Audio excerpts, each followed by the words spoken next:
Thanks for showing up at the University of Billy, where you get 3 minutes of genius.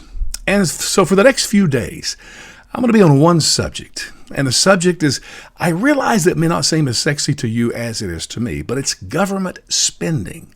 And listen, I want to make this exciting for you, okay?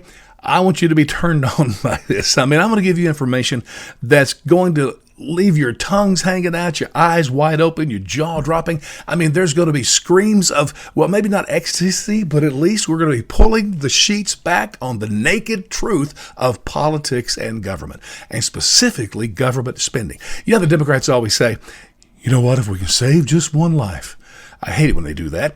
But here's what I'm saying. I hope that what I'm doing the next few days, you know what, if just one person can make government spending their issue when they go into the booth in November, I've done my job. Now today, I want us to look at those three little sexy letters, GDP.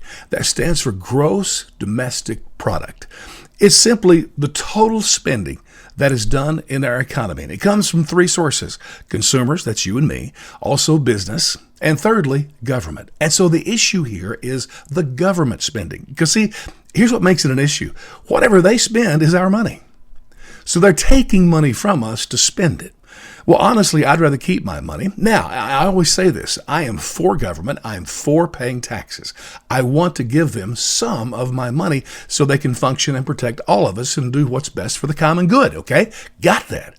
But their spending, oh my gosh, is so far over the top now. It's a real problem, okay?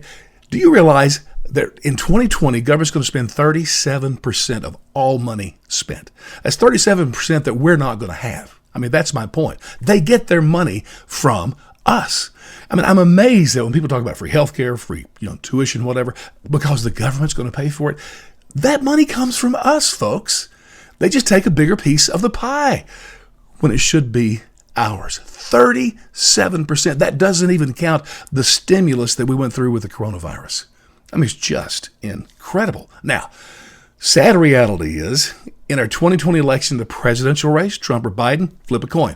They are both going to spend like drunken, congressmen. But we need to realize that this can't go on like this. Unless the economic pie just grows like crazy, which is just not going to do with government spending like that. So please think about this and tune in the next few days. I'll be taking a portion of this again to try to excite you, get you aroused on this wonderful issue of government spending, because right now, government is over the top with their spending. By the way, this includes state, local, national. Man, it has got to be stopped.